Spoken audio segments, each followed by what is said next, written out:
Hello everyone, this is Sam, and we're going to talk about the American Revolution.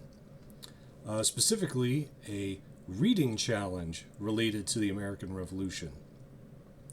As a lot of you know, this year, 2026, will be the 250th anniversary of the United States, specifically on July 4th this year.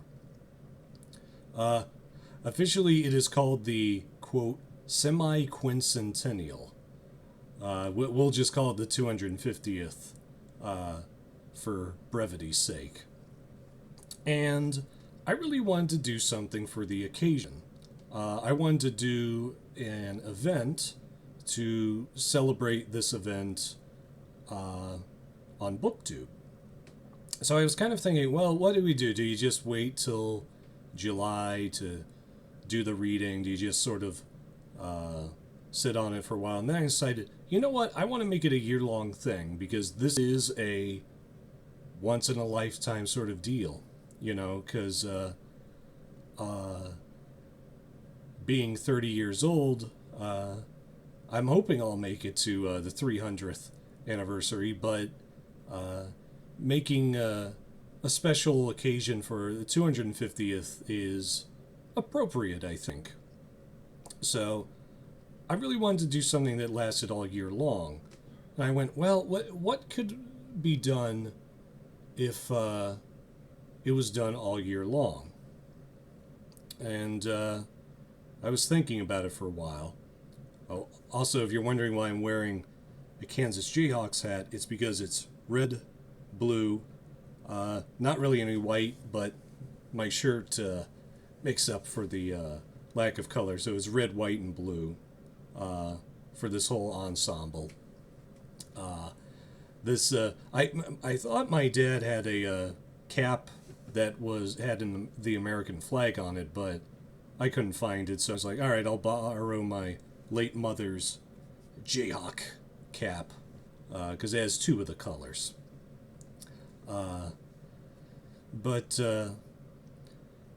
So going back to what I was saying, I was kind of thinking, well, what could I do that was year long? I decided, well, what if you did a year-long challenge where you read 13 books in a year, and those 13 books all related to the American Revolution? And I kind of went, oh yeah, that's a good thing. And I chose 13 because, of course, there were the 13 original colonies. If you want to be a little pedantic about it, there were actually more colonies, but a lot of them weren't interested in joining the revolution, like East and West Florida. So, but 13 is the number, and 13 is the number of books that I want to read in a year that are about the American Revolution. And I wanted to invite you guys to join in if you were interested. And I really wanted to do it because I wanted to highlight works set during or about the Revolutionary era America, because it's actually one of my favorite periods in American history. I remember as a boy, I loved going with my father up to the northeastern United States to like Boston and Virginia, specifically Yorktown and Williamsburg, and just sort of going to all those colonial era places where the Revolutionary War was either waged or directed. And so it was kind of like, I just really have a love for that era. And I also kind of feel like it's not been examined as much as it could have been. Obviously, it is still examined and people still do works about it, but it just doesn't feel as prevalent as it used to be. And and the thing is, there actually are American periods of history that are not as well examined, like the period from after the War of 1812 to the 1840s. That period doesn't seem to come up a lot in American history, even though I think that's actually a pretty interesting period of American history too. So I was going to do the year-long reading challenge of doing 13 books that are set in or talking about the American Revolutionary period. And the rules are, it has to be 13 books by the end of the year. You can do more, but 13 is the minimum. And they can be either nonfiction or fiction, but you should really aim for a healthy mix. And by that I mean, if you want to read more of one genre than the other, if you want to read more, for instance, if you want to read more nonfiction, you got to read at least 4 fictional stories, and read 9 nonfiction ones. The whole idea is to get a healthy mix of genres, and see how you can diversify your diet, your literary diet, with nonfiction or fiction. I have a lot of nonfiction books, so I'm probably going to read more nonfiction and fiction, but I will still try to keep that healthy mix, so that I don't overread on one genre. So try to mix it up, nonfiction or fiction. The best thing I would recommend is read 7 of one and 6 of the other if you want to keep to 13. But you can play with it as much as you want. So, those are the main rules. 13 books by the end of 2026. A mixture of nonfiction and fiction. And they have to be set around the Revolutionary War period, so 1775 to 1783. And they have to be fully read by year's end. So, again, just the 3 rules. Has to relate to the American Revolution, has to be a healthy mixture of nonfiction and fiction, and it has to be 13 by the end of the year. Those are the only 3 rules. I wanted to make this a very loose event that would be pretty easy to do, because you can actually pace it to where you read 1 book a month, and one of those months you're going to have to read 2 if you want to be on target, but you'll probably be able to do it. I'm definitely going to keep to it because I really like the idea. So to help you guys out, I was going to show you the first couple of books that I will be reading for these first few months. And some of them you might recognize, others you might not, but I'll go through them and show you what I'm planning. First book I'm going to read is a nonfiction book titled Washington Spies, The Story of America's First Spy Ring.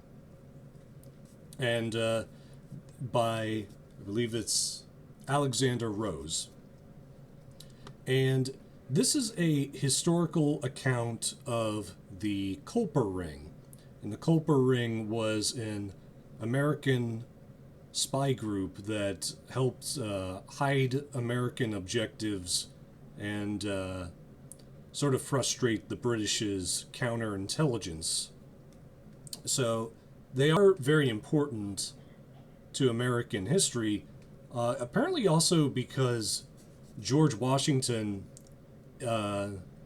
he had sort of mixed results as a battle general, but apparently a lot of historians say that he was actually a very good spy master, and that it was actually his spy master abilities that might have saved his bacon in the Revolution. So that was an interesting idea. I got interested in this book because around July 4th of last year, the local college television station that everybody around here gets started. They got the rights to show the old AMC series called Turn, Washington Spies. It premiered about a decade ago or so. I actually have the first season on DVD here. Not yet opened. I've seen the first couple episodes on TV, but I'll be watching the rest of the season on this. And I kind of got interested because it said it was based off of Alexander Rose's books. So I was kind of like, well, let me read that, then compare to what came up on screen in Turn.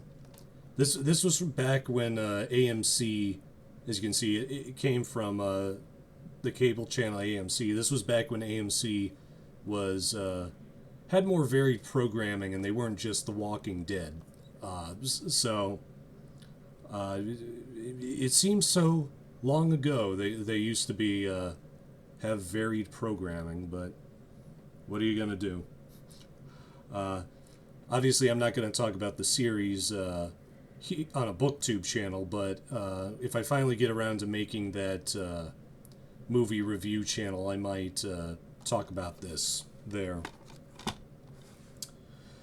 So the second book I have is a fiction book, and it's titled Gunpowder Gold by H. Bedford-Jones. And H. Bedford-Jones was a very big figure in American pulp writing. He was particularly well known for writing historical fiction.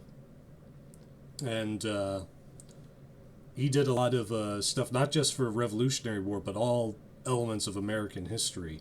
I have a couple of his stories that are about the Texas Revolution, things like the Alamo and San Jacinto.